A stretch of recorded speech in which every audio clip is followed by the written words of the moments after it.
Good evening, everybody, and welcome to this event. This is a super event, and it is a special day, I believe. But which day is it? Anybody know? There's a man here. Do you know what day it is? It's International Women's Day, probably. Well, let's make that a definite. And thank you very much for coming to participate in this event. We also have somebody very illustrious sitting in the far back corner. No, he's here somewhere anyway. He's from BCS Press. Now, BCS Press isn't quite the Times or Sunday Times or whatever, but nevertheless, he's going to be writing an article about this event, which is all super news. Additionally, we will be doing other things as well. There's a man at the back there who has got not one but two cameras and some headphones on which I believe he's listening to some very fine tunes, but I don't know what they are. He's also going to be filming this event. So all of those things are going to happen, and we have a lot of good support from other parts other organizations. One of them is BCS Women. Who's here from BCS Women? About 5 people. So BCS Women, of whom there are, BCS Women is a group of some 3,000 people, and we have 5 of them here, so that's truly wonderful. They are sponsoring, so thank you, BCS Women. Also, ISARCA London chapter is sponsoring us. Who is here from ISARCA London chapter? And the answer now is about 15 or 20 people, so welcome. And also the new initiative by ISARCA by ISARCA, which is called She Leads Tech. Is anybody here who specifically represents She Leads Tech? No. Okay, we're triple counting Sue, who does represent She Leads Tech. But She Leads Tech is a new initiative, and I was hoping that the leader of She Leads Tech or one of her deputies might be here. But not to worry, they're sponsoring us. So thank you very much, ISARCA London chapter She Leads Tech. Truly wonderful. What are they sponsoring? What are we trying to do here?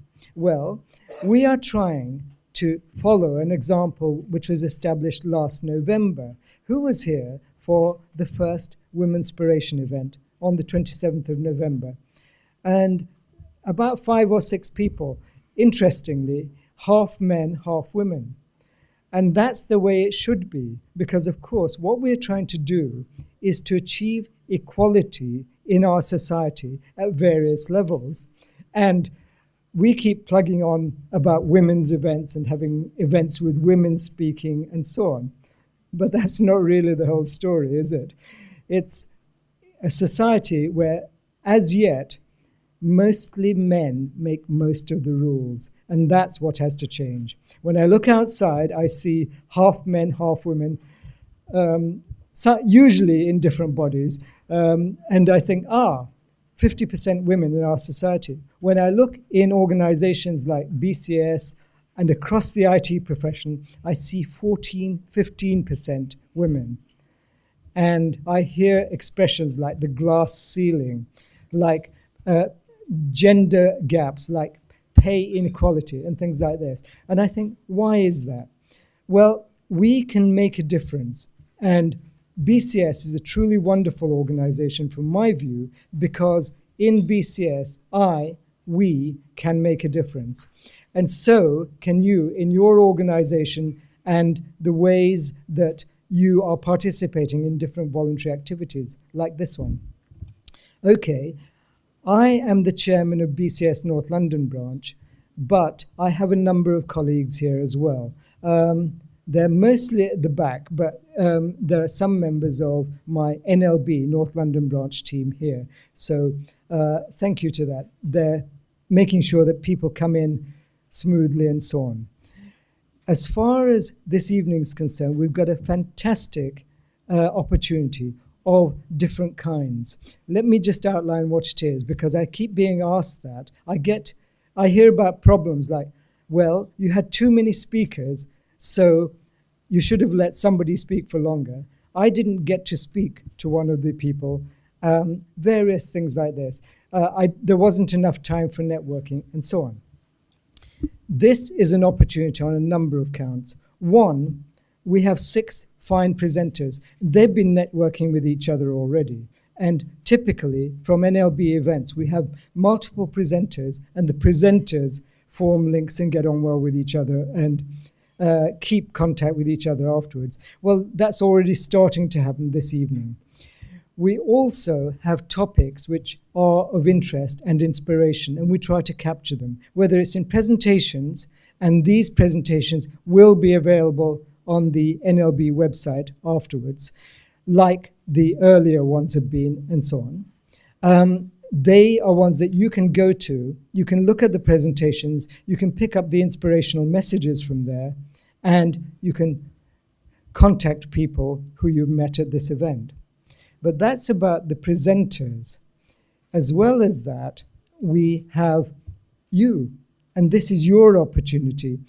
What you can do, of course, is there are 6 presenters. You can come and speak to them and network with them, find out more about what they do, what their organizations do, and start to benefit from that and apply it to your own situation.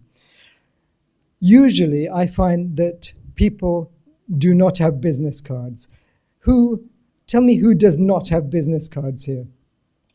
Great. 2/3 of the audience, heading towards 3/4, has proudly put their hands up. Fabulous. The usual reason I hear is because, oh, I'm on LinkedIn. Is that right? So, if necessary, you'll link in with people. That's really wonderful. Great if you believe and make use of that and other social media. I'm an oldie, so what I do is every 2 weeks I go to LinkedIn. Another 40 people have asked if they can link up with me. I don't know these 10, so the answer is no. Here are some others that I do know, so the answer is yes. And there are some others who I'm not sure about. What do I do? Usually I say, well, no, I won't. And that's it. And that's it for the next 2 weeks. And then 2 weeks later, I look to see who's trying to link up with me. And that's all. This is an active place for you to be active and proactively network with other people. What we can do is later have networking events where the focus is on networking. In other words, introducing you to each other and so on. This one is going to be fairly fast flowing, so the opportunity is yours. We have people here from the last Wominspiration event as well, such as Jackie sitting here at the front, who was one of the great presenters on the 27th of November. So you can speak to her as well. There are people here from BCS, there are people here from ISACA, so you can find out what's possible in terms of networking there. And of course, you can liaise with each other to see what other opportunities there are. It's a world of opportunities. This world is yours. So let's see what we've got in formal terms. Event publicity, well, you've got that. You've got the sheets there. You can see the descriptions of what we're aiming to do today. And then here is the event schedule. And this one is something we will do our best to keep to. So let me see how I'm doing. I've got 1 minute left of my introduction. And then I've got 4 great presenters for you who are going to come on and do 10 minutes in turn. Following which at 7:25, we've got a break of 10 minutes. It's an optional break. And if we're overrunning, then I will ask you if you want to carry on or have the break. Then we come back and we have the final 2 presenters. That takes us to 8 o'clock. And at 8 o'clock, there'll be a panel discussion. I'm not quite sure how we're going to do it because there are 6 people, 1 table, 1 chair. But you'll see great application of initiative at this point. And Sue will lead the panel. Then 8:25, back to me, question, what's next? And I'll tell you what's coming up next. 8:30, we'll finish, and there'll be some food and drink for you outside. And there, I'm going to assign you a role straight away because we always have people clustered around presenters here and by the time the presenters get out there, there is no food, no drink left. So I'm tasking you with making sure that at least one presenter gets out there, and look to see if any of the presenters are still in here. Encourage others to take presenters out there, huddle around a bowl of food or something, and keep on chatting. So get those presenters fed, keep them fed. So that's my request to you. All right, well, I've had my time, so now I'm going to pass over to our first presenter. And in terms of all the presenters, can you see the presenters' profiles sheet? Some of you, especially some who are of advanced years like me, might well need microscopes or binoculars or something to see them, but that's my problem, not yours. Read the profiles, they are great. I would like to introduce you to the first of our great presenters, who is called Charlotte. Charlotte, please come up.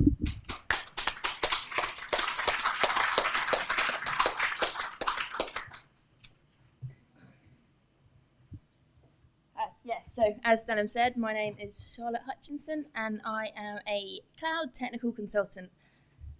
So I joined IBM 2.5 years ago as a cloud technical consultant, and it was only when I came to think about what my job role is for this event that it's actually quite hard to explain what I do. But really what it comes down to is I'm a software specialist in an area in IBM within cloud, specializing in APIs and the API economy. And again, what that really means is I go into clients and customer sites and work on a variety of different things.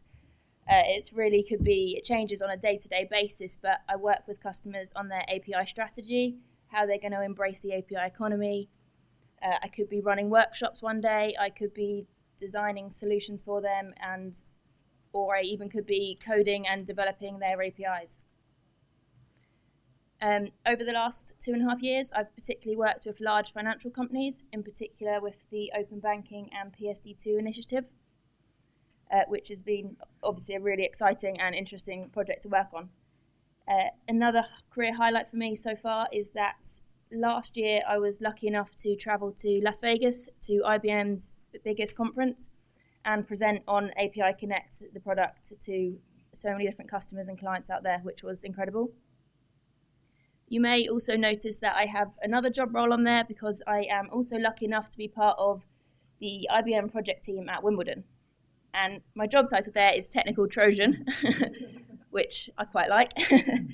And again, what that means is for 4 weeks of the year, I get to spend that whole time at SW19 working on site at the tennis, where I'm responsible for a variety of different technical systems and all across the site. So it's absolutely incredible for me and great fun, especially when the weather's good.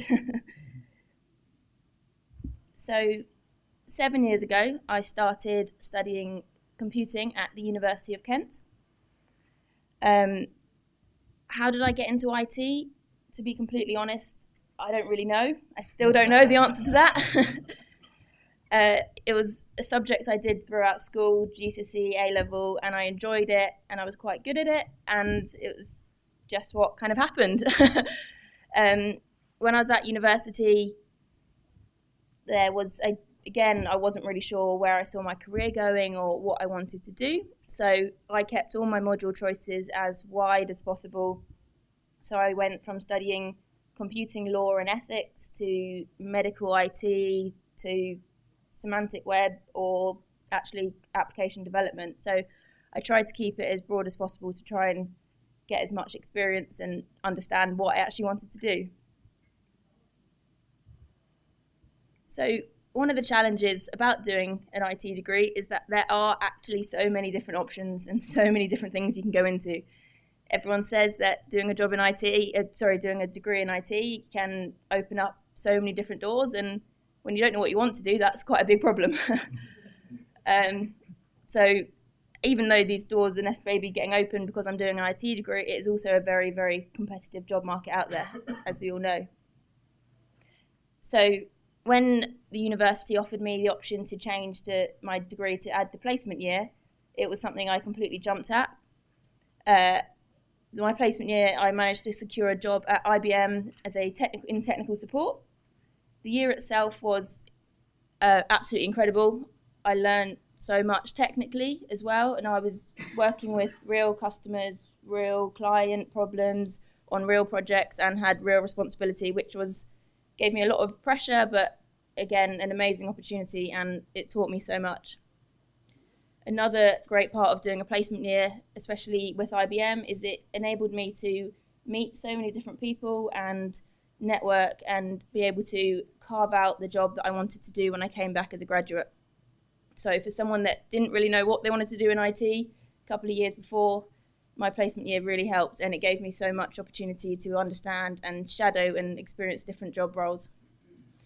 So I decided to also come back as a technical consultant, mainly because the area within software, within cloud, is obviously changing so much. There's also so many different opportunities, and software itself changes on a daily basis. So it was a really exciting and interesting space to work in. My placement year also gave me the option to first get involved in the Wimbledon project, which I still do now and want to carry on for as long as possible. So my tips and tricks, I guess, if you like.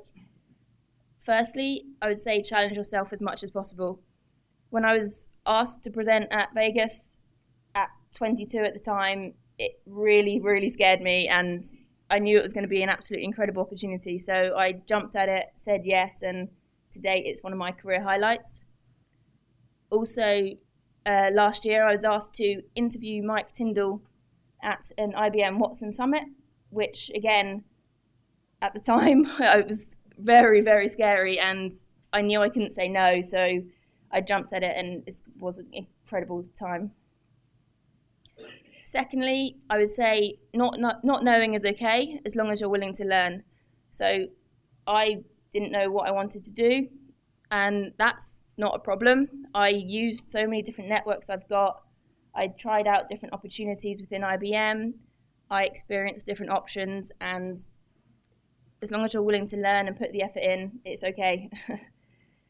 Thirdly, I would say find your passion and make it part of your career. So for me, I love IT and I love sport. So Wimbledon is combining the two. And also within my day-to-day job, it gives me so many different options to change technology and make a difference. So for me, that's the part that I really enjoy. Finally, I would say don't be afraid to ask.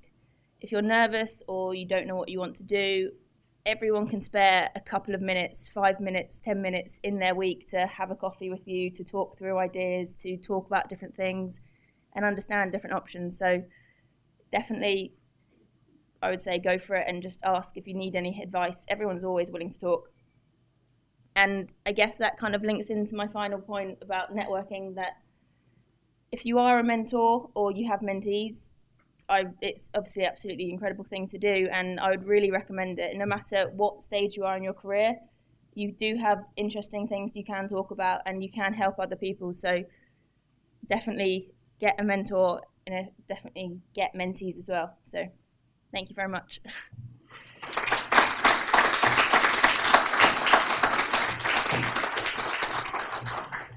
Great, thank you, Charlotte. Well, whilst our next speaker comes up, I'd just like to let you into a secret, which is that there's one lady here who actually bills herself as the mentor's mentor, and that is Jackie here. So if you need menting, she's the person to come and have a little mental conversation with. Okay, next, please join me in welcoming Katie. Hello. So yes, I am Katie Hopkins, the other Katie Hopkins. I hope you weren't here expecting to hear her speak. I'm a solution architect at Deloitte. I've been with them for about a year now, so I'm still a relative newbie. I am on a client engagement currently. I've been on this client engagement for the full year that I've been with Deloitte for a leading off-price global retailer, which is a bit of a mouthful, but we are implementing merchandise planning systems for them. So we're doing a whole transformation program around implementing an Oracle suite of applications decommissioning some of the bespoke stuff, bespoke integration layers, that type of thing, and looking to really align the European landscape with the North American landscape.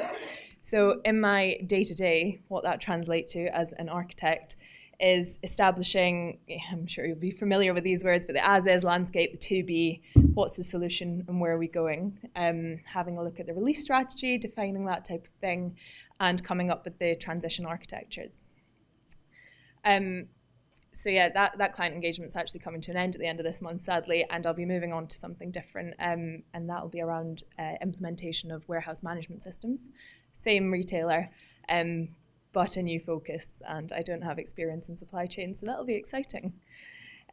Aside from client engagement, I hold a number of internal roles. So part of my role at Deloitte is delivering the TOGAF training. So TOGAF is the Open Group Architecture Framework. Somebody smiling in the front. Are you familiar? Excellent. Yep. So part of my role is making sure that our practitioners in the architecture capability group are certified. A lot of our clients are looking for that type of thing. So running a little training course, making sure that we're pushing people to that exam. Retail Tech 101. So obviously being part of a consultancy, everyone's working in different industries. They might be working across industries. So this is a course just to give people a feel for retail. What are the operations? What are the business processes? What do you need to know about the tech in that area? Mentoring. So this is part of the 1 Million Futures initiatives with the Prince's Trust. So we partner with schools local to our offices and deliver mentoring guidance to the kids there. So the girl that I'm speaking to at the minute, she wants to become a lawyer. So we're focusing on personal statements, CVs, that type of thing. Finally, part of the gender balance working group, and I'm sure we'll come on to this topic further over the course of the evening. But to illustrate the point, I'm part of the architecture capability group, of which there are about 48 practitioners, 2 of which are female, one of them being myself. So we are looking to tackle that, of course. So we're running a number of initiatives to start working out how we make this better. So things like running an informal event for external practitioners, be they already architects or people who are aspiring to become architects, or with relevant experience to come in and speak to our practitioners, find out about the projects that we do at Deloitte, the technology that we're using, general Q&A, quite informal. A number of other things, but I won't go on and on. So yes, what I haven't put on this slide, and perhaps most importantly, is that at university I studied English with history of art, and I did a postgraduate degree in law. So I'm not from a STEM background at all. And whilst I think it's very important that we encourage girls to engage in STEM subjects and follow that through into industry to make sure that we're starting to address that gender imbalance, I think the point to make is that you don't have to have studied computer science to be able to excel in a career in IT. I think just a bit of passion and drive can perhaps do it for you. So I guess the question therefore is, how did I end up in IT? And unlike Charlotte, I do know why. I was studying for the graduate diploma in law at the time, and I think my mum was sceptical as to whether I was really looking for jobs or training contracts or not, and phoned me and said, the John Lewis graduate scheme closes tomorrow, promise me you'll go home and apply tonight. I said, yes, okay. So that's how I ended up in the technology graduate scheme. Excellent experience there, spent 18 months on their graduate scheme, bred the roles all through the project life cycle, and eventually identified that I wanted to do architecture and ended up in their infrastructure architecture team. So challenges. So I think the most obvious one is not coming from a technical background. And so I think when in your first job out of university, it's quite daunting anyway. But when you enter into an IT department, it suddenly feels like everybody's speaking a foreign language and it's all in acronyms. And trying to navigate that can be quite difficult. But I think a bit of passion, hard work, it's great. And so my challenge is actually mapped to my opportunities. So although you're not necessarily coming from a technical background, you can then pick the domain that you want to end up in. You're not necessarily siloed, which I think a great opportunity. I was able to pick architecture on that basis. Another challenge, being the only female on a technical team, is inherently challenging. I think being able to assert yourself and prove to people that you do have a technical ability, that you do know what you're talking about, is always a fun one. Anecdotally, quite recently, I was asked to review the work of one of our clients, and I gave him the feedback, and I took my time to do so, and he came to my desk and said, "Thank you, but I'm not going to bother with that." Okay. And so we had another review session, and a male colleague happened to deliver verbatim the feedback that I too had given, and wasn't he wonderful, wasn't he clever? So I guess the opportunity here is to make positive change in your work environment, so call it out where you see it. I asked him whether he thought that was ironic. And finally, navigating career progression. So I guess whilst I was on the John Lewis graduate scheme, I was told, no, you can't become an architect. You would have to study 3 different development languages to possibly be able to do that. And that's quite difficult to be told no, or I find it difficult anyway. So I went and found a job as an architect in a different division. When I joined at Deloitte, I felt that I'd been hired at a grade below what I should have been. And so again, having the confidence to put your hand up and say, actually, I think I should have been hired at that grade above. Again, quite challenging, but I think it's good to force yourself to do these things. And so the opportunity here, I think, is leaning on your network. So, but for my network, I wouldn't have been able to move into that architecture role, which was what I so desperately wanted to do, and what has therefore given me the career that I have now. And but for my network saying, yeah, you should put your hand up and say that you should be promoted, I wouldn't have done it. I probably wouldn't have had the courage. And so finally, tips. So my first one is to establish a tribe of supportive female peers, because without them, what would you do? And I think the important point here is it's good to have allies who get it and they know what you're talking about when you're maybe venting, but also to hold you to account and to a higher standard. So there's always that sort of promotion that you're a little bit too scared to push for, or that email that you don't want to hit send on, having them to say, okay, do it, helps. Our favourite thing to say is, what would Cheryl do? Obviously, Sheryl Sandberg. So the next 2 are around career progression. Understand your strengths and shout about them. Nobody cares as much about your career as you do. And if you're doing great work, make sure everybody knows about it. Again, know your worth and don't take no for an answer. People might tell you no, but it doesn't necessarily mean that that's the way it has to be. Say yes to the right opportunities, even when they're a bit terrifying, like, say, speaking at an event. And finally, get a mentor. So I think traditionally, that traditional route of, oh, will you be my mentor, feels quite intimidating. But I think be open to the number of people around you who are willing to help and who are very much willing to give you a bit of time.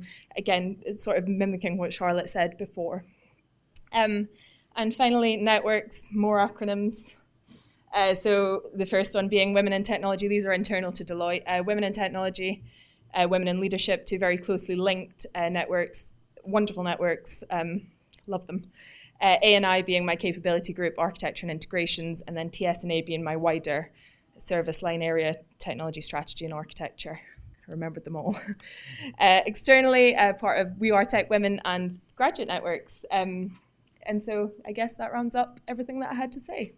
Thank you very much.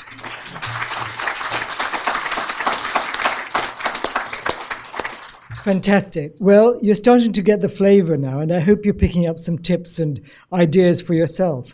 Can you tell me, are you a student? Who is a student here? And the answer here is about 6, 7 people. There's a huge opportunity here, as you probably realize. And we actually reached out through BCS to 8 local universities. So you 7, between you, and I know most of you are from London Met, are representative to us of 8 universities. I think there's an opportunity there that we can certainly build on. We've seen both Charlotte and Katie talk about opportunities in their organizations.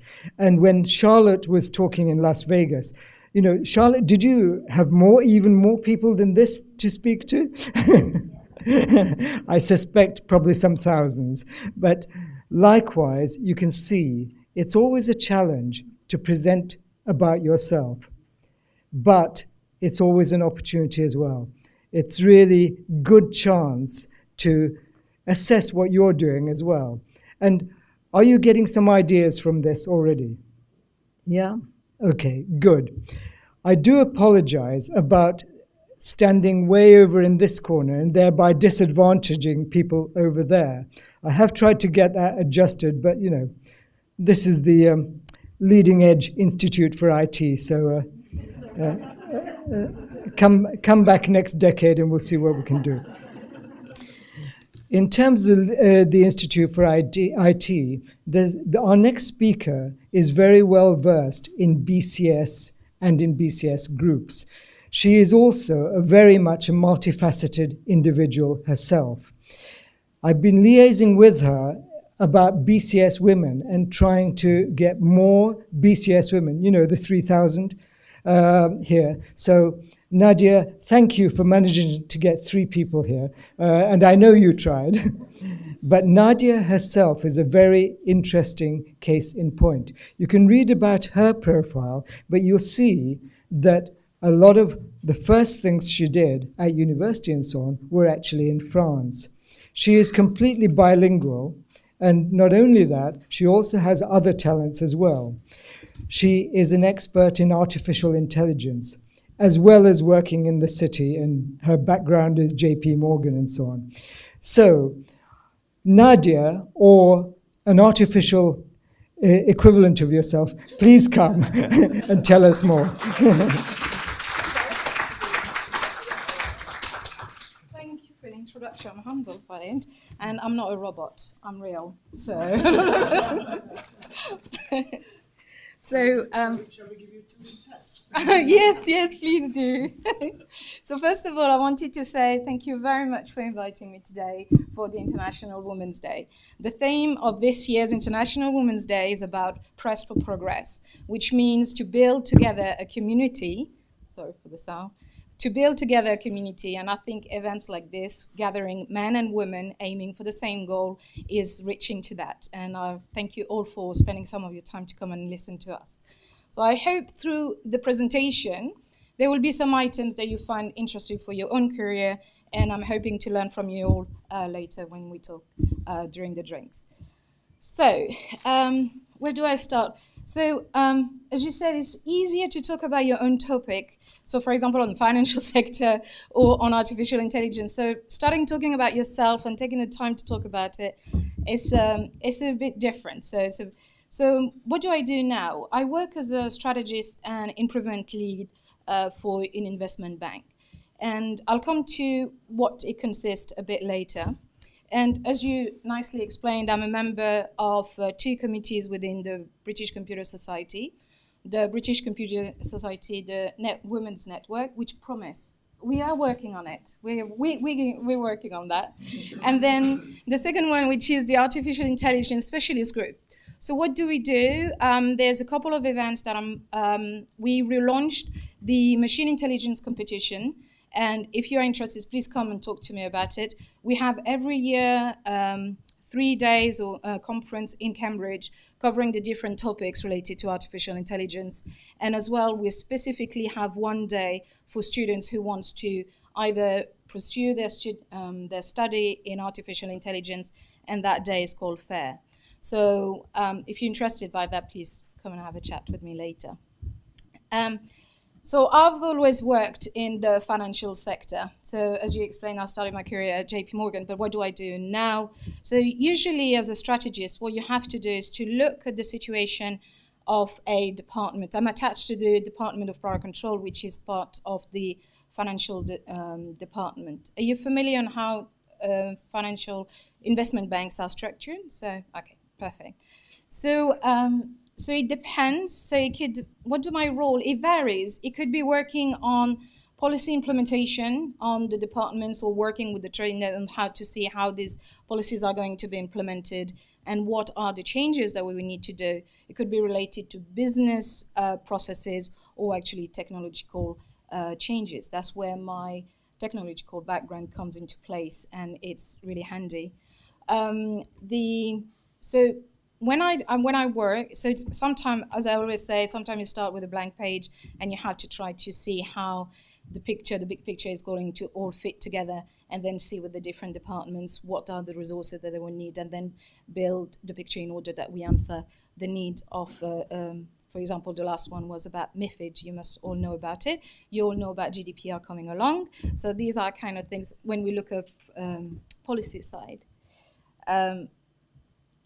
So where did I start? I did when I finished my last master in safety critical systems at University of Royal Holloway. I was actually before that. The reason I joined this master is it because I've just said about safety critical system, and then you got this coming up, and you said you're testing my skills. I think you're being monitored.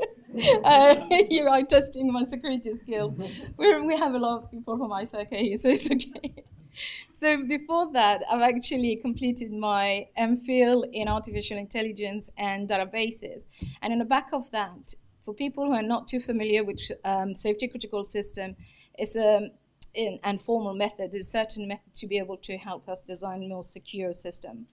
And in the back of that, obviously, I was thinking to carry on doing a PhD and working more related to aerospace. That was at the time, that's the field where you could probably use this set of skills.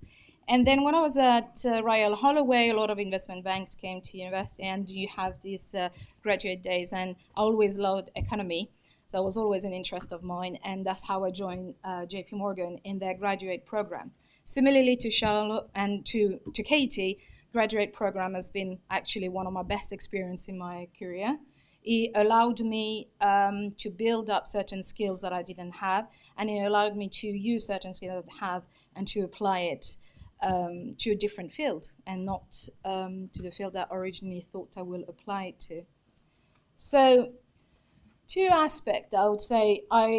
The way the graduate program, so you have different rotations. So the way I tried to structure my rotations were to look at two things: the life cycle of your software, and then the product type that you will have. So I actually worked in support, like Charlotte. I did as well development, and I did a business analysis. Then after I looked at different product type, so it was in fixed income and futures and options and equity. So what my tips, the challenges and opportunities. So challenges definitely is a mindset. Because in my mind, I was supposed to go to do a PhD. That's what I wanted to do. And I didn't find a subject that I really wanted to spend the next few years doing that. So I had to change my mindset. So that is personal soft skill or personal skills that you have to work on. The second one, obviously, joining an investment bank, although you have certain skills that you can use, such as coming from a mathematical background, and all the prices are based on mathematical models, so you can work on this. But I wanted to learn more about each of the different financial products. So that's the challenges. But similarly, I'm sorry if I repeat myself, but similarly to both of you, I use these as, Charlotte and Katie, I use these as opportunities, and I wanted to learn more about this and for them to become my field of expertise later in my different roles. What I wanted to say, the tips and my network. So the tips is definitely be true to yourself. Look at what skills you want to build in order to be able to progress into your current role. You're the one who knows what skills will be good for you, and you will know what if your role is right for you as well. And then I would say definitely ask questions. Be curious about different roles. We don't know every roles out there, so maybe ask questions, and then slowly you realize that certain roles probably will be for you, and then it's opening certain doors that you didn't expect to. My network, definitely, I would say, getting involved in network, but as well be part of network, because these are opportunities that will help you to be able to learn about other people's experiences. I'm as well the mentoring. I completely agree with that. I'm a participant of the 30% Club, which is a mentoring program for helping women to go to, let's say, to higher level. So that's that's really me, really. So I hope that helps.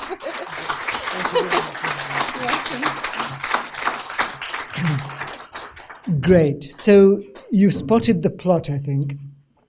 Our first two presenters, Charlotte and Katie, started off without having any intention of going into IT. And I guess that actually applies to a lot of people here. I know that applied to my daughter, Chloe, who you saw in November and was doing international relations. No intention of going into IT at all. And yet she's now very much in that field. So we had Charlotte and Katie getting into IT for various reasons. Katie with some parental support, I think. And now they're very much a part of it. So it shows the wide range of opportunities that exist, particularly in our wonderful field of technology, because things are opening up all the time, aren't they? Then Nadia seems much more a true-dyed technologist, and she's been in technology for most of her working life. Well, that's great. But of course, technology, what does it mean? What job in technology would you like to do? If you have a 15-year-old son, daughter, what job in technology would you like them to do? Pan back 10 years. This jobs that existed then did not include things like data analyst, did not include jobs to do with innovation. And that's the field that I want to move into next, because our next speaker, Jenny, is very much into innovation, and she's got a great role in terms of innovation at Santander. So please join me in welcoming Jenny.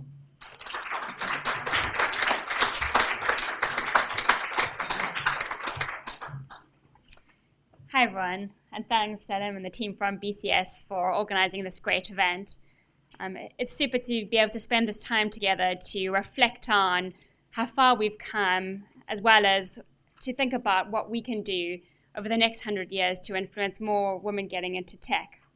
I've been really inspired listening to the other women talking about their careers and how they've got in. And tonight I'd like to share with you 3 things that have stood me in good stead and really helped shape me do what I do today and how I do it. So the things that I'd like to share with you are, you don't have to have it all figured out. It's okay to be a multi-potentialite. It has big advantages in the world today. Don't be afraid to take risks and venture out onto the road less traveled. And also dare to dream, because anything is possible. But before I dive into those, I thought I'd give you a bit of background onto who I am and what has brought me here to speak to you tonight. By day, I'm an innovator in residence at Santander. I'm leading an initiative looking at how we revolutionize how we work, taking the principles of open source software development in communities and seeing how we can bring them into the organization. I also look at emerging new technologies and seeing how we can use these to create new experiences, as well as drive operational efficiency. So looking at things like biometrics, artificial intelligence, machine learning. Outside of that, I'm a mum to a 6-year-old. At weekends, I'm an aspiring endurance sport enthusiast. And I'm also an aspiring role model trying to encourage more women to get into tech and make sure that they take a seat at the table, with certainly the tech table in businesses. So how did I get to be an innovator, a change agent, an open source enthusiast? Well, my path there has certainly not been linear. And I think you'll see from that, I've been a market researcher, I've been a strategy consultant, and I've also founded my own startup. And so that brings me to my first point that I want to share with you today, is that you don't have to have it all figured out. I certainly didn't. When I left school and uni, I didn't know what I wanted to be. I've tried many different things, and they've all helped shape my career. If you haven't seen the TED Talk by Emily Wapnick on We Don't All Have One True Calling, I'd really recommend it. It's a great watch. And it's certainly something that resonated with me. So as you can see, I've done very many varied things. I've worked across many different industries, from telco to media to retail to financial services. And having this very colorful career with its ups and downs has certainly helped me become the innovator that I am today. What I'd recommend to you is that if you're in the same boat, or if you're not sure what you want to do, don't fear it. I'd really recommend embracing it, because you never know where it might lead you, and it certainly has helped add rich color to my career and given me a set of toolkits that I draw upon every day in my work that I do as an innovator. The second thought that I'd like to share with you is about taking those risks and not being afraid to venture out onto the road less traveled. So as you can see, those roads are often bumpy. There are lots of ups and downs.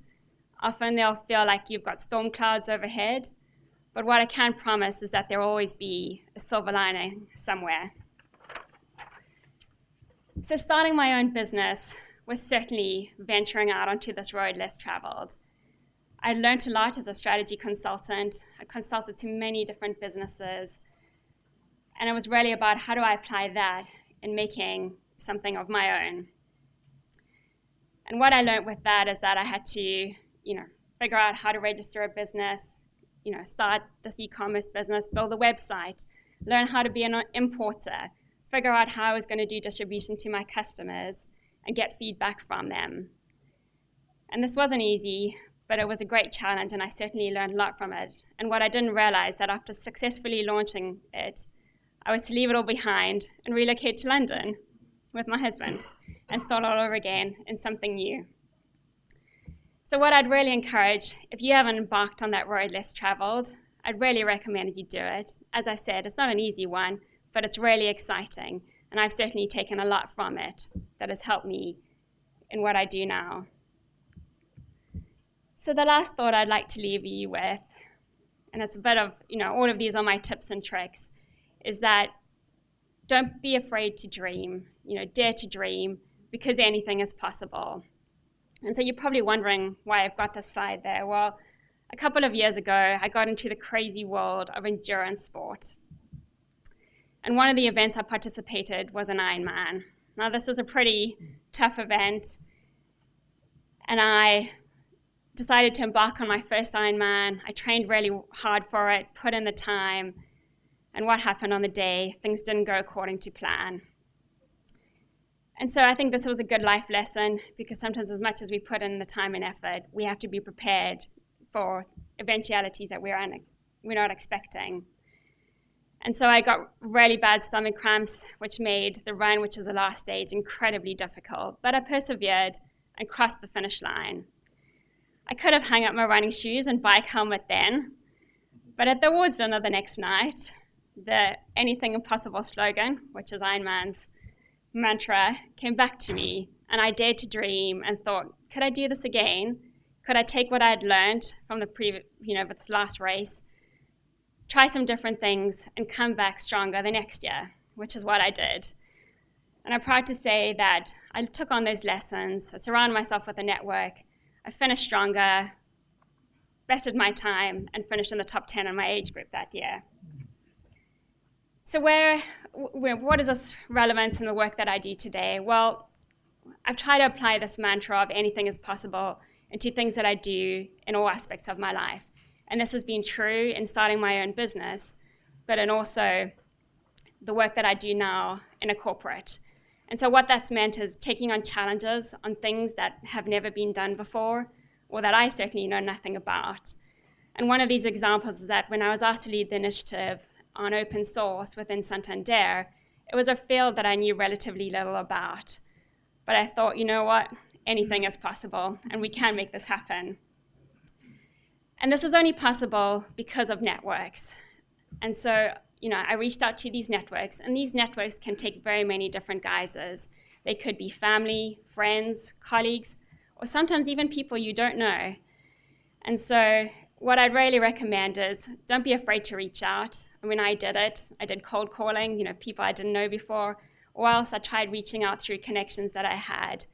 And so these were really helpful to me because I was able to connect with these experts in this field who could offer advice, be a sounding board, and help us create an initiative that I'm proud to say we've made great strides in the bank today. So hopefully that's given you some food for thought. I look forward to chatting to you over drinks and hearing about your colourful career paths, the roads less traveled that you ventured on, as well as the dreams that you're daring to dream. So thank you.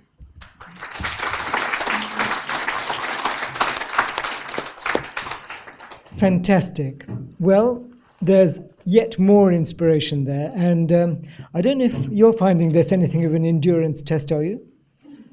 No, hopefully not. But we're doing absolutely great, super teamwork by the team there.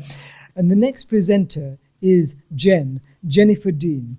And she has got an amazing story to tell. I don't know how much of it she'll tell during her talk, but she's kindly written down her life story on the presenter profile. So do have a look through that.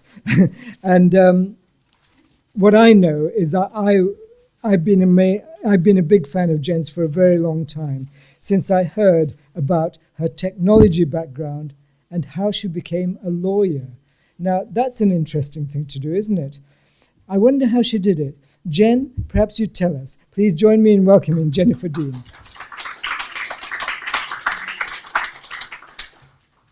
Hello, everybody. I'm down as a barrister, but I'm actually a data communications and networking expert. And that's my technology background. So I follow my passion, and that's the key to me. And that brings out the best in me, and I hope you will learn to follow what you like doing, because that will bring out the best in you. So let me go through Jennifer Dean now. So Jennifer Dean now works for herself, is consultant on policy management for SMEs. I hold a public office on a UK Ministerial Expert Advisory Committee. So that means I help make policy for the UK. It's quite a responsible job, and you've got to be very confident in your skills, because you're making things that affect everybody.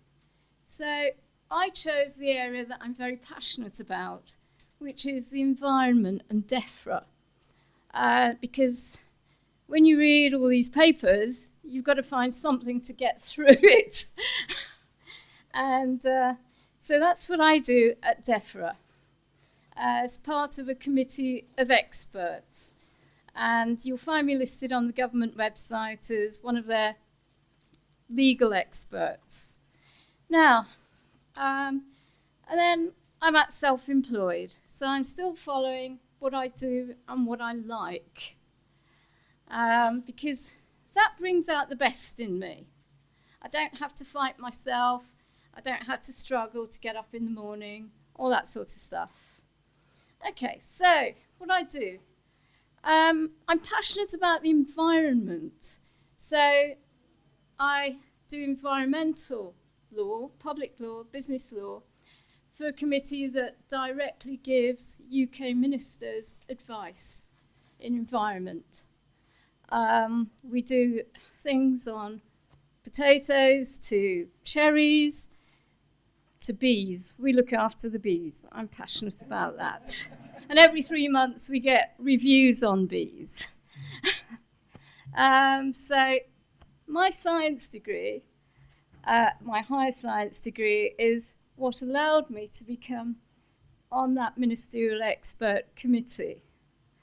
And so I was able to combine my law with my science and my technology. So I'm a scientist, so I went into the chemical area, bang. And it's not easy because it's all leading edge. So you're constantly being challenged. Nothing's gone before to help you find those decisions.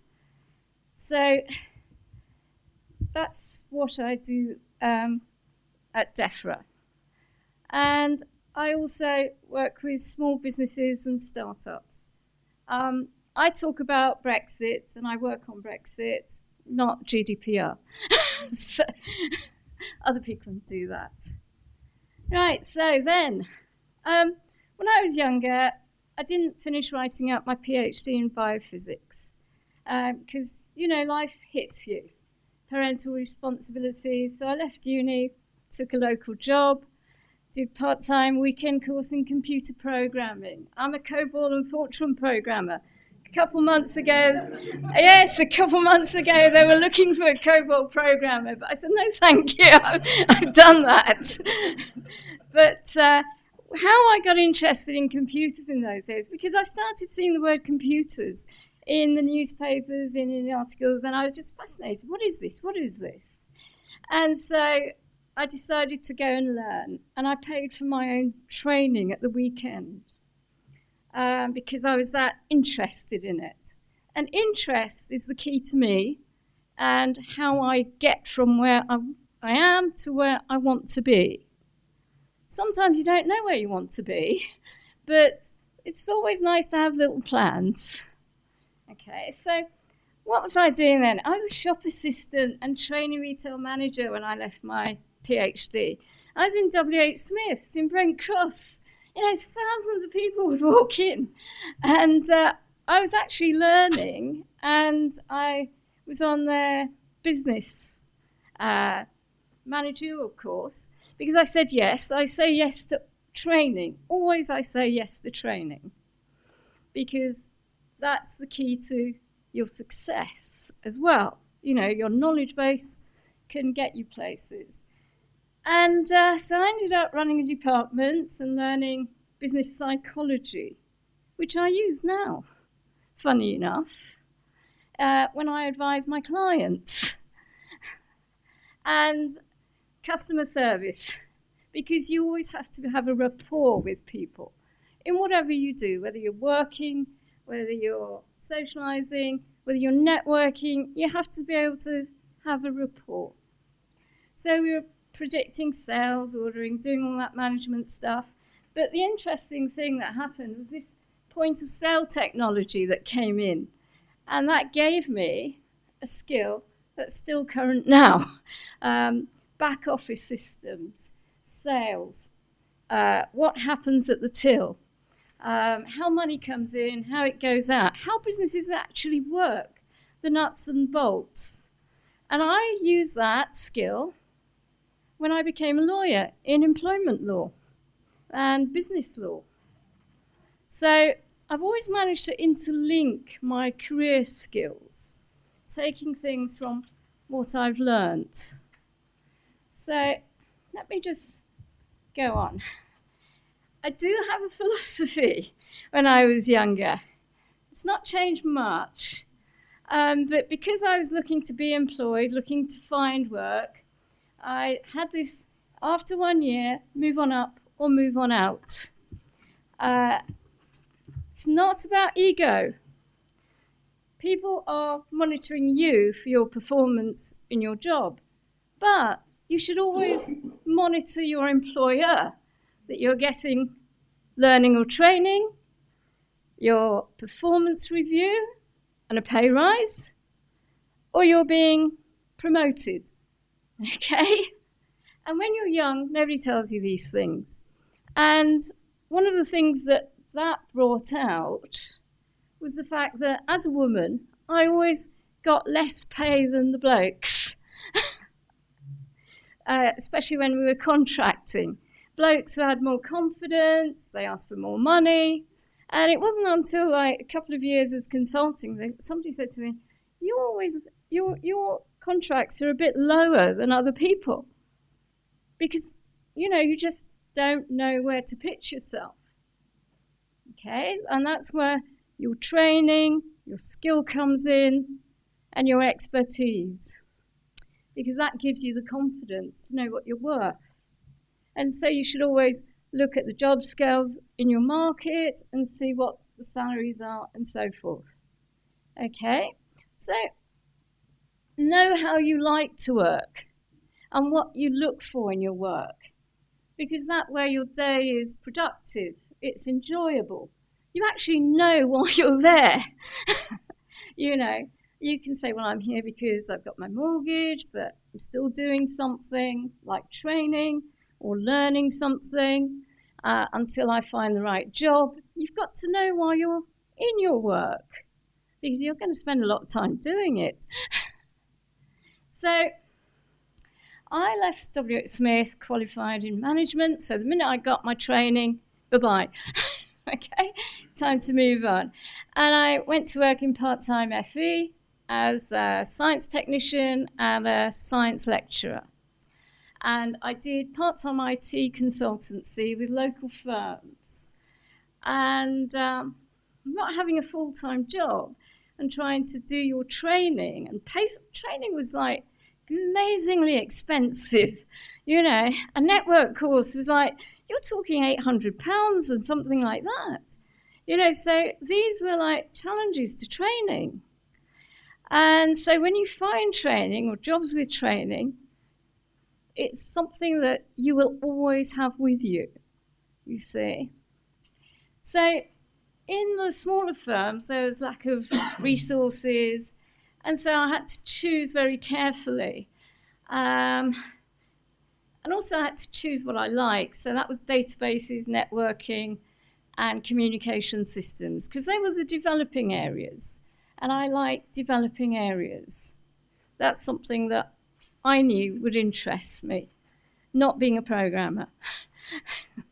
No way would you get that to me. Okay, so I was always the only woman in the team. So I did everything from consultation to installation, learnt everything. Got hands-on training from manufacturers. So now, keep learning. How did I become a lawyer? Well, I had an accident, so I had to retrain. And I retrained in law. That's how I became a lawyer. But keep learning, know your subject and its growths, aim for expertise in your subject, choose your work that brings out the best in your abilities. You know, you have to do that. And when I say go the extra mile, it's not for anybody else, it's for yourself. You're bringing out your own challenges and you're expanding your own self, so that when there is a challenge at work, you can just ride into it because you're used to challenging yourself. In IT, well, I really learnt my subject, so my name always came up for recruitment and jobs and things like that. And that's where I like to be. I like to have that comfort of my knowledge base. So, you know, on the UK Expert Committee, I interviewed for that, and I got that. And with Brexit, I maintained it. So my networks, well, really, I go to events that interest me and where I can actually learn something, and a little bit of social chat, stuff like that. And you really, as the other speakers will tell you, you really have to think about your challenges, your passions, your goal setting, and be realistic about your goal setting, breaking it down. All right, thank you.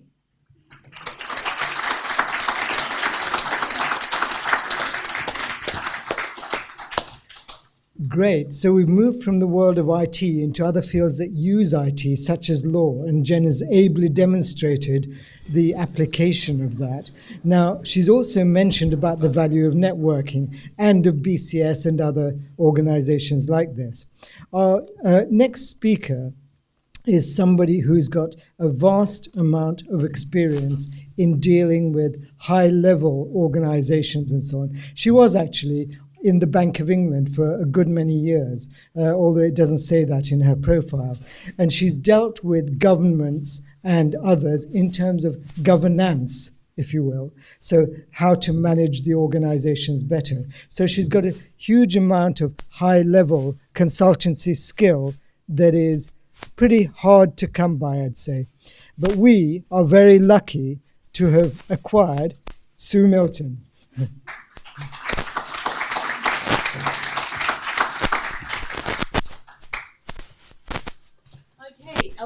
thank you, Dallam, for that wonderful introduction.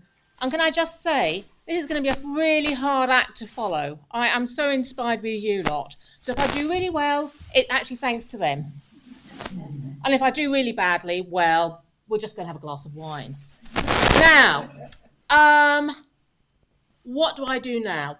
I am an advisor on good governance. And what I mean by good governance is not that thing called corporate governance, which turns into a compliance exercise. I have been battling on since 2002.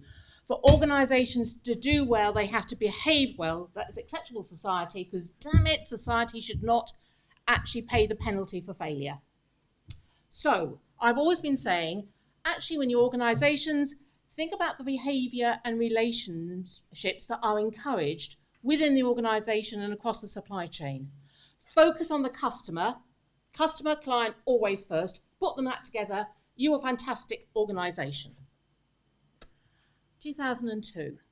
Did anybody listen? Oh no. Yes, I was at the Bank of England. Yes, I was the advisor on good governance at that time.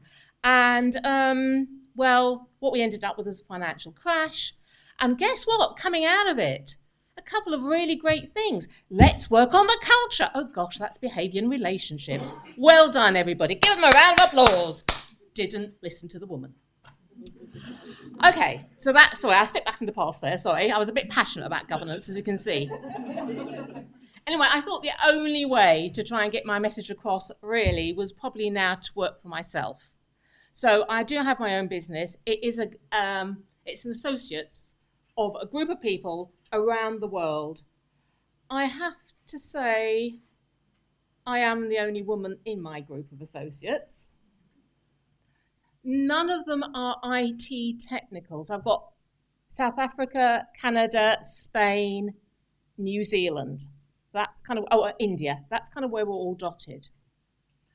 But point is that actually no organisation is just building widgets or is a lawyer or is a bank.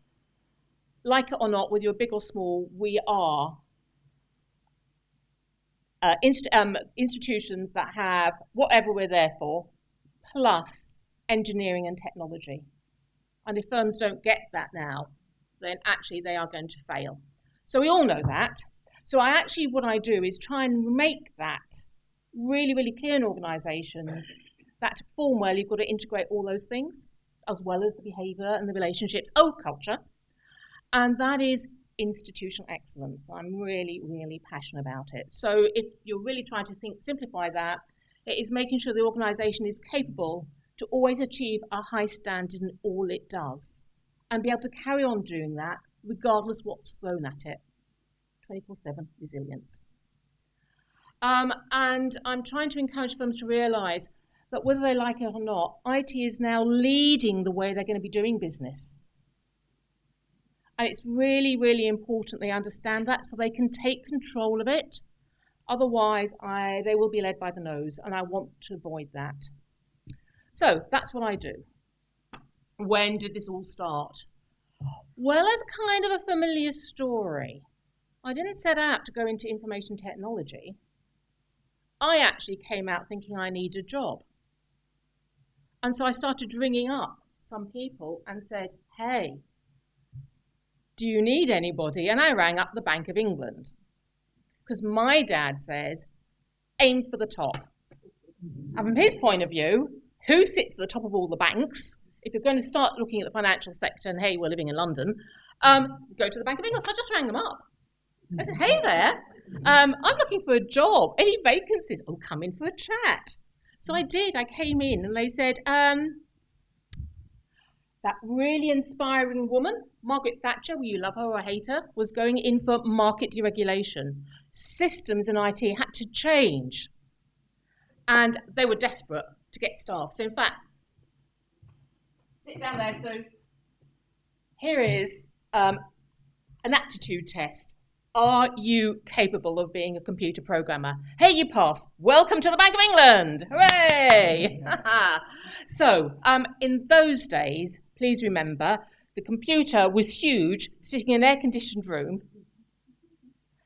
And if you were really, really modern, you might have had a few terminals connected to the computer, but actually, no, what I worked on was cards and tapes and something called mops, were kind of the generation before you started getting those dumb terminals in.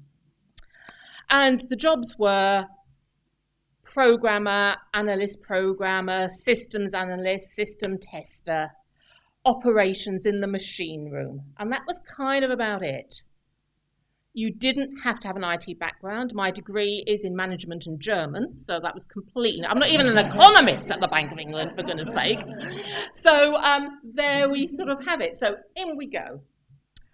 And it was fun. Yeah, I mean, we were all entrepreneurs in those days, and that was such fun. There were some challenges. COBOL, my God, aren't you modern? COBOL, Jen. I'm doing ICL plan, low level. LDX 1-1, shift right logical 2-3, ADN 1-7. And by the way, can you count in binary and octal? Yes, that's what was doing. But it really made you understand how the computer works. Now, I really enjoyed that, but guess what? Networking was coming in. We were getting local area networks, and they were critical for all these new jobs. So I get to my little informal interview, and they said, "No, Sue, I'm sorry. You won't go crawling underneath those desks and lifting up floorboards and putting in cabling and putting in routers and all that sort of thing. No way. Why not?" "Well, you're a girl." Good, they spotted that. And really, I realised they really weren't going to do this, but they were looking after my modesty, because we know how awful those men are. You're crawling around on the floor and they're going to be going, So they actually said no. They would not employ me as part of the network team as their manager, although they felt I was actually capable of doing the job. So they would never employ me in that. They would never promote me into that role.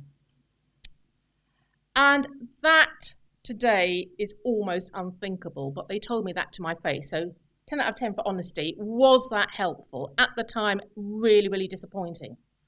But I thought, okay, there are other opportunities. And of course, security was now becoming really a very important aspect, and so was the IT assurance role. So I managed to get through that to become an IT audit manager, which was tremendous fun, because I was suddenly leading the way in finding how we can integrate business and IT assurance programs. So they're not seen as separate things. And whilst you can take deep dives in the technology, very important, you need to also take deep dives in the business and make sure they kind of matched. So I had the opportunity of putting together for the Bank of England a list of integrated IT audits, and also with a team of a couple of other people, putting together the first holistic enterprise-wide risk management framework for the Bank of England. That then led me to actually go into a department called the Centre for Central Banking Studies, very academic. I was the only non-PhD economist. And we were, in that group, mainly men, but eventually my boss was a woman, which was really nice. But it was a really lovely number. I was going around the world, have bank travel card, passport, will travel, and actually encourage other central banks to think about what good governance is for their central bank in their country and how they can modernise using the opportunities IT innovation brings.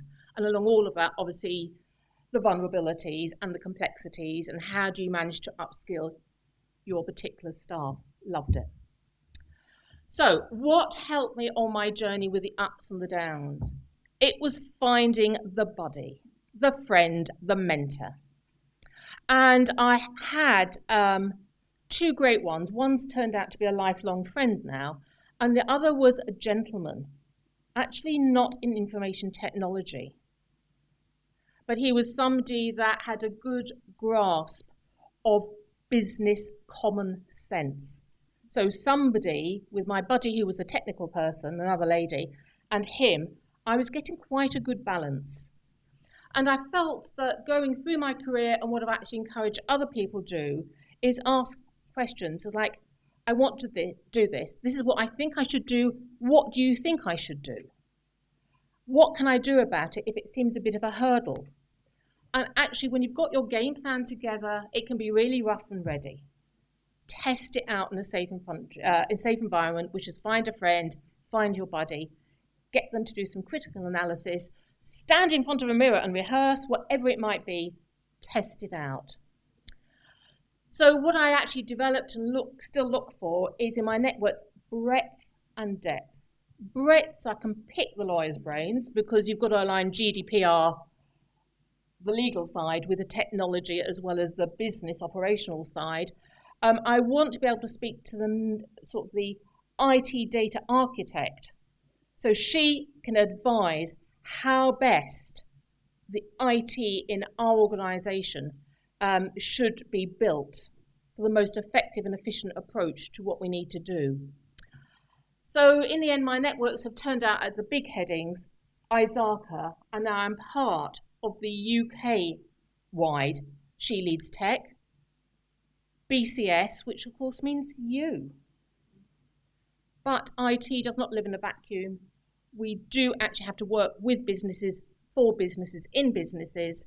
So I took the Financial Times non-executive director's diploma when it first came out. So for a short while, 6 months, I was one of 32 people in the world that had this qualification.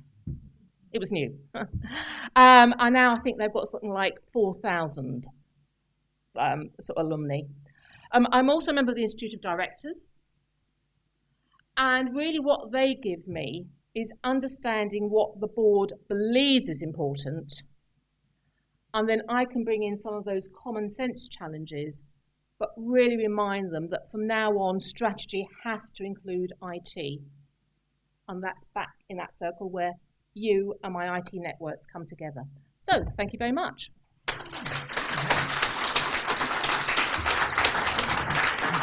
And thank you, Sue. Great, this is working like a charm. We're absolutely on schedule. And now, we've still got the chance for everything to go wildly wrong. But you know when you go on one of these days out or bonding exercise or whatever, and somebody says, okay, well, here's a large patch of water, a pond or whatever. Here are 3 twigs and 2 pairs of pajamas. Get from here to there. Let's do our equivalent of that right now. Hello, my name is Marlene Dams. I work at Barclaycard. My question, I think, is directed to all of you, so I'll let you decide amongst yourselves who might take it. As you're all involved in women's networks in various guises. So my question is this. In terms of engaging men, what would you recommend are the things that we need to do the most to really move the needle and get men engaged in getting gender parity?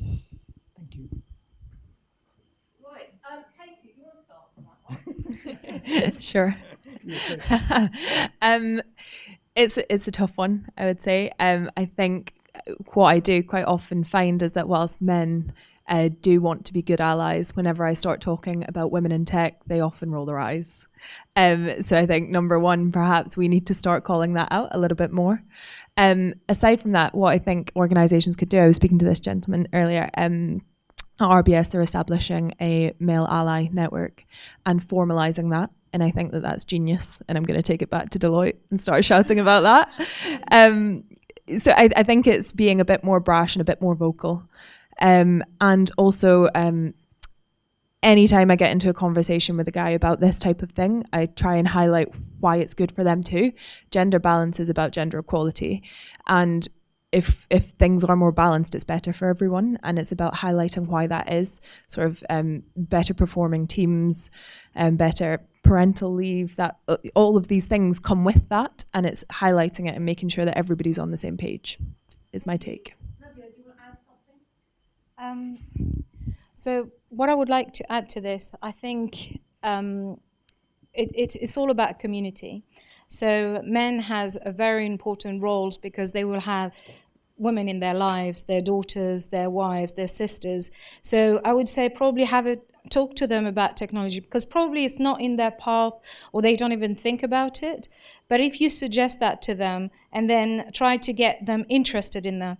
For example, for artificial intelligence, I would like to see is seeing more women studying artificial intelligence and technologies which are going to shape the world of tomorrow.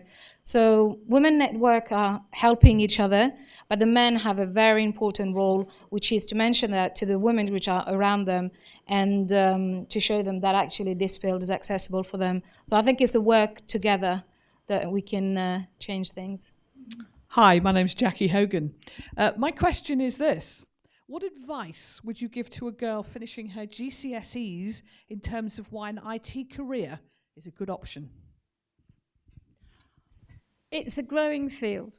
It encompasses creativity, science, technology, thinking, business. It goes across all different sectors. And it gives you a skill set that you can take with you. And so that's why I would encourage a woman, to do their science as part of whatever else they want to do. Because you can use it in sound animation, graphics, statistics, maths, whatever. But it gives you a sound. It's like one of the 3 R's, but now it's a 4th one.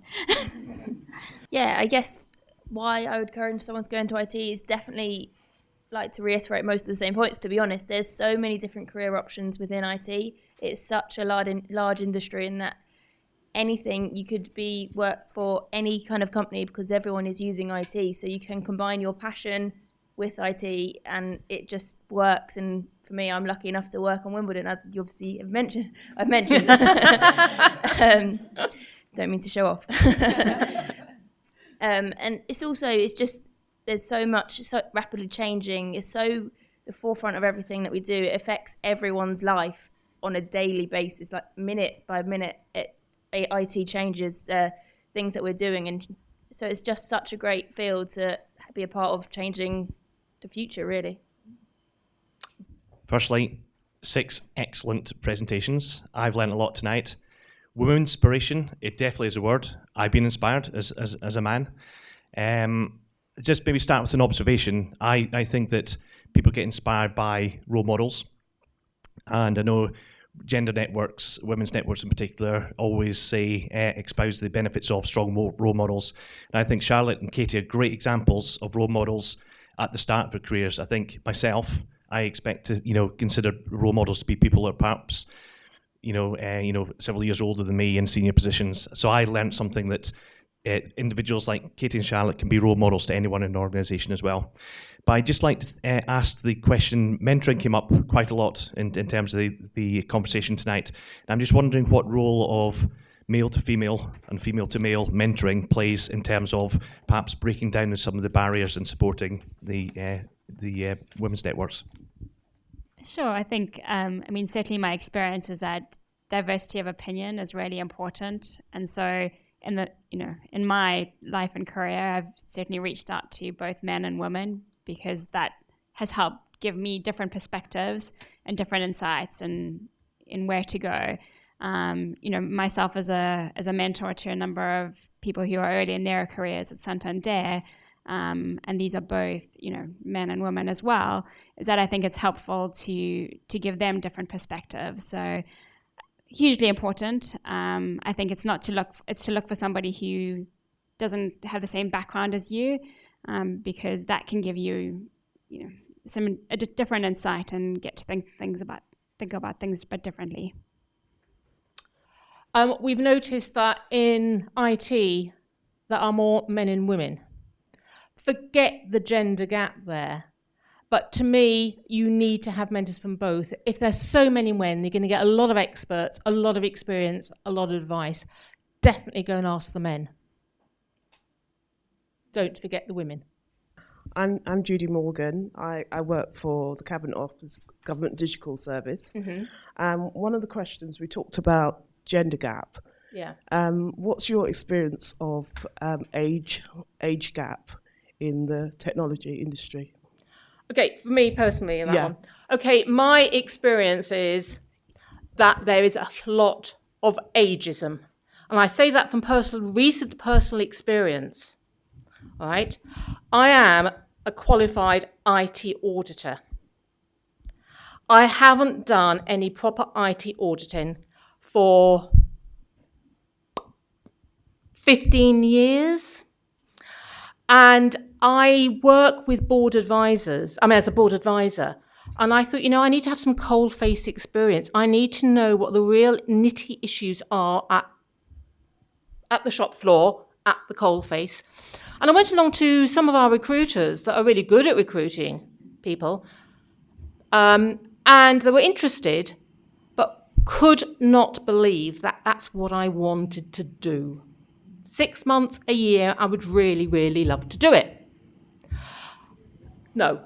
So it's there because they one look at me and can't believe that I would be capable of just doing a modern IT audit. And they're probably right. I don't want to lead an audit.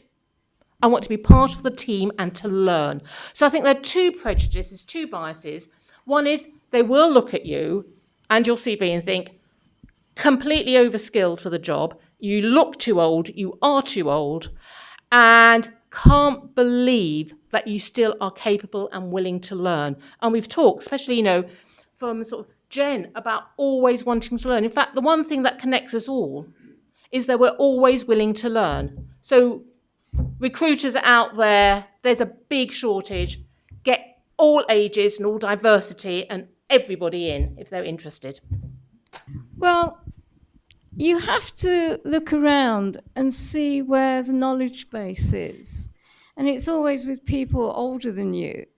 And as a young person, you've got to get your hands wet with experience.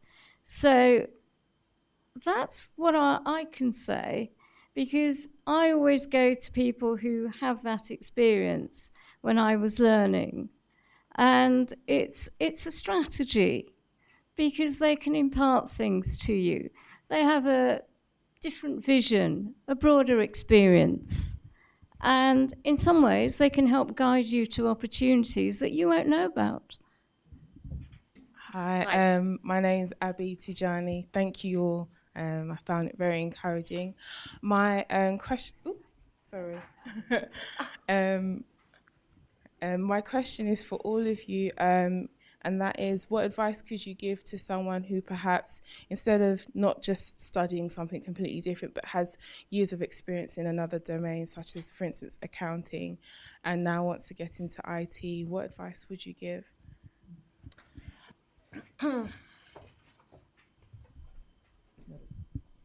That's a great question. And I think, certainly what I found in my career is not being afraid to do something new. Take the opportunities. And I think today, with the internet, with all of the, and Sue has talked about with all the things about always be learning, there's plenty of opportunities to pivot.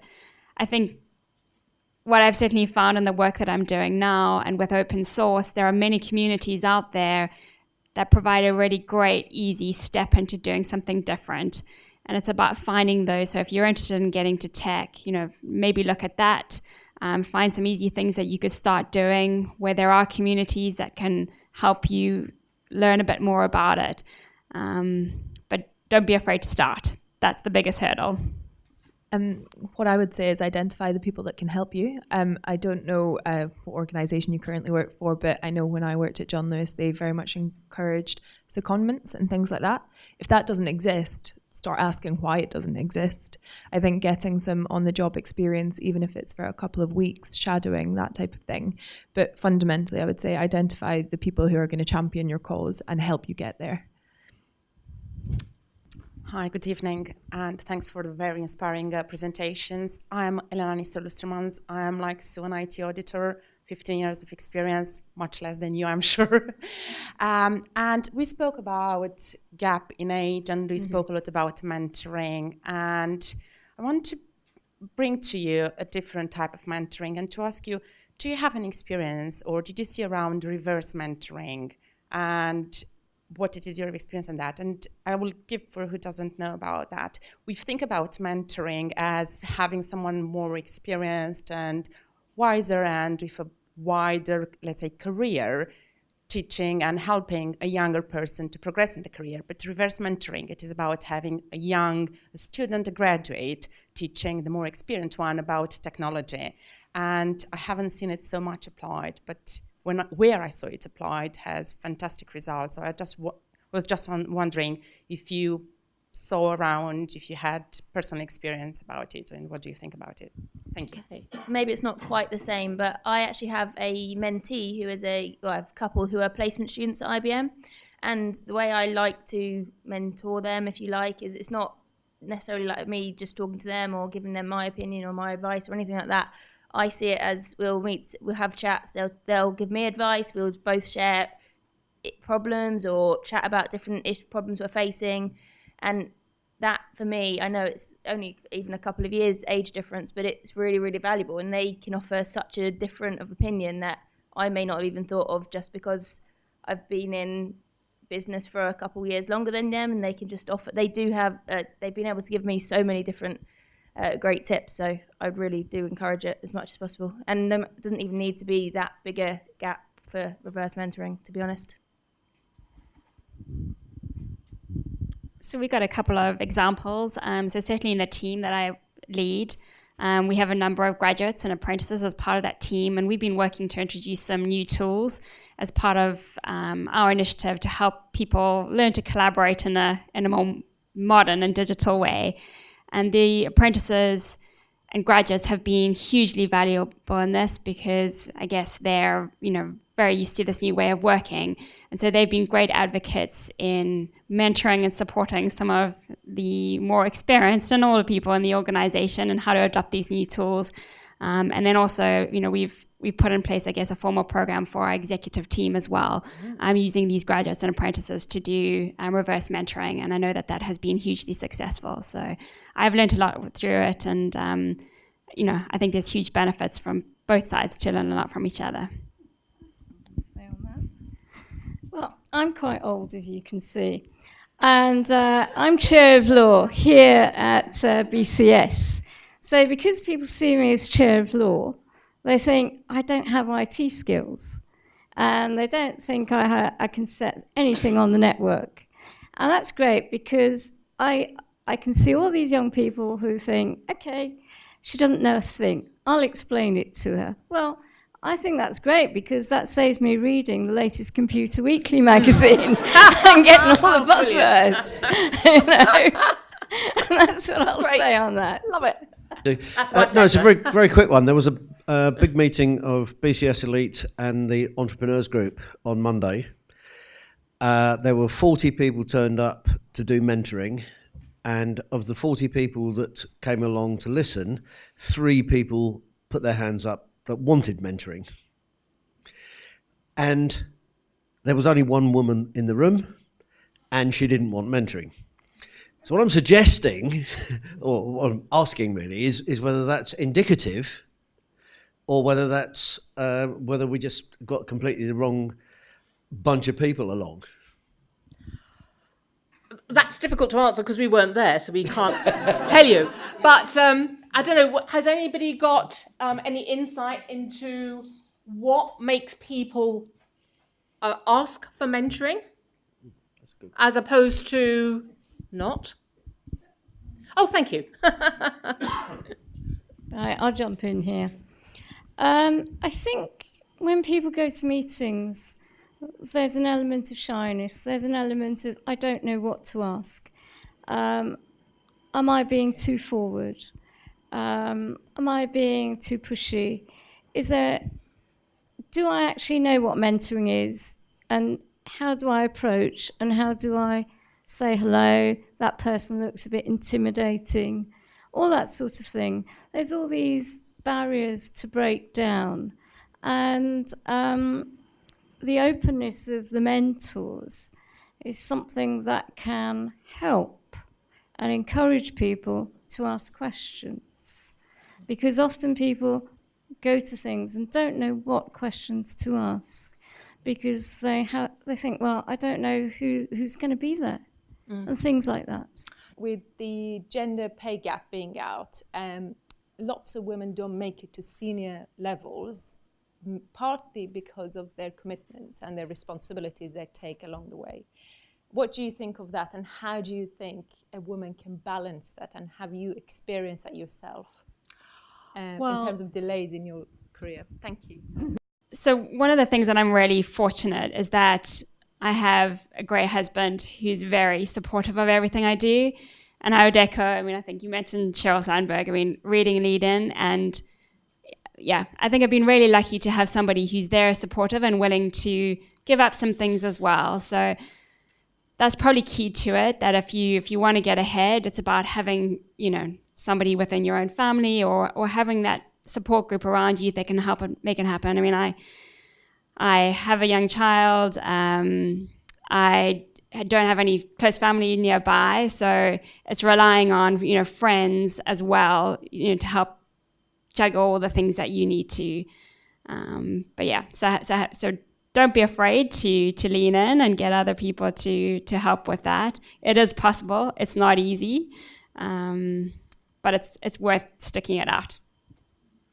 Okay, now what's really interesting is, for my great age, men take it for granted that if you have to have a work-life balance, they do the work, the woman sorts out everything else. Now that is cruel and crude, but it's actually been true.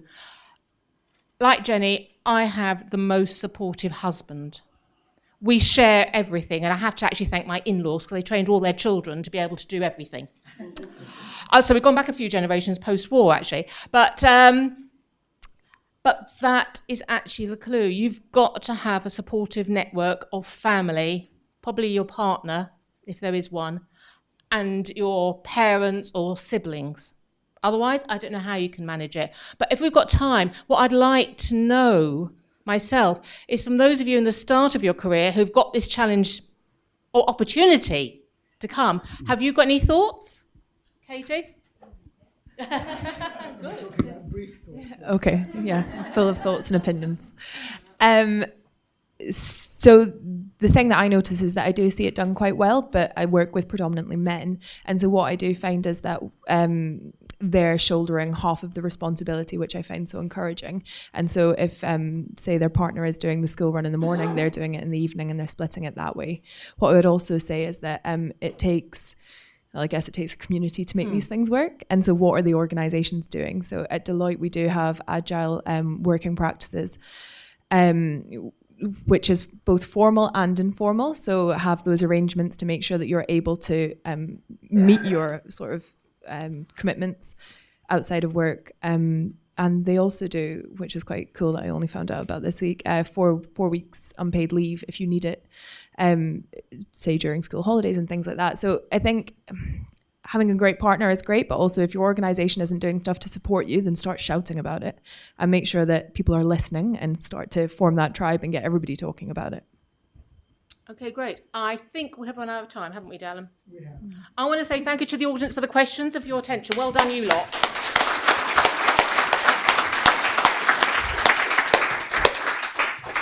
There are 2 or 3 themes I want to pick up on. One of them is that there is obviously a lot of interest in this topic.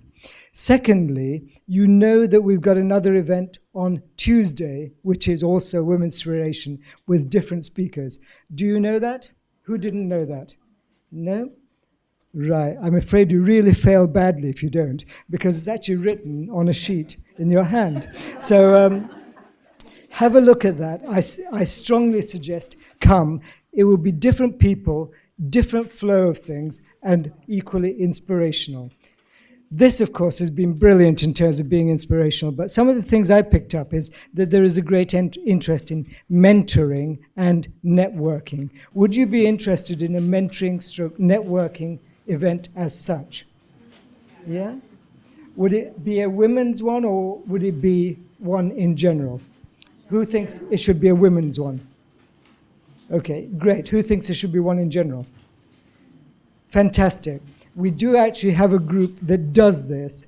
It's called BCS Entrepreneurs. They do it rather well, but it's for a specific interest in terms of startups and so on. I think Jackie, who is the chair of BCS Elite, and I, as chair of North London branch, could easily set something up which could be of great interest to us in general. Yeah? Should we do that? Yeah. Okay, fantastic. Now I've got something which may be of interest to you, but is going to be of far more interest to these 6 people here. Because I have some, oh, am I just about, what is this? Can you just hold that? I have a plain, not a brown envelope, which is the one which traditionally says, I'm really sorry, but it hasn't worked out.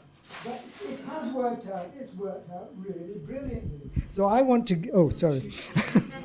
So I want to give some books as prezzies to our people here, with deep apologies to the more innovative amongst us who'd probably prefer an e-book. Sorry, don't give e-books. So real books. And this real book is, in fact, to Jenny. It's called Delivering Benefit, which I hope you'll do aplenty. Okay? Right. The next one is called Disruptive Technologies. And Jen, I know you like to be disruptive, so just settle down, read that, and behave. Okay. Another one, Disruptive Technologies, whilst we're on a run, is Nadia. You're the nicest person, but have a Disruptive Technologies book as well. Okay, and then what's evolving is, of course, cloud computing, or that's the title of the book. Anyway, the evolution of cloud computing. I'd like to give one of these to Charlotte, please. Yeah. Good. And also evolving in this new world is the same thing for Sue as well. Taking us all the way back to the beginning. What started all this? Ada, yes, sure, but Alan Turing and his contemporaries. Actually, this is very interesting. I think, yeah, I'll give this to you after I've read it, Katie. Thank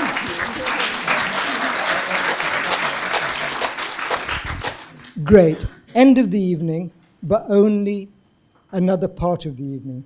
The next part is your part, where you can network and have food and drink. But remember the condition. If you want to speak to one of these 6 great presenters, the deal is you have to take her outside to, well, no, not that far outside, just to the, just to the food and drink, and make sure she gets some too. Is that a deal? Yeah? Okay. Thank you very much for being part of this evening. Have a great evening.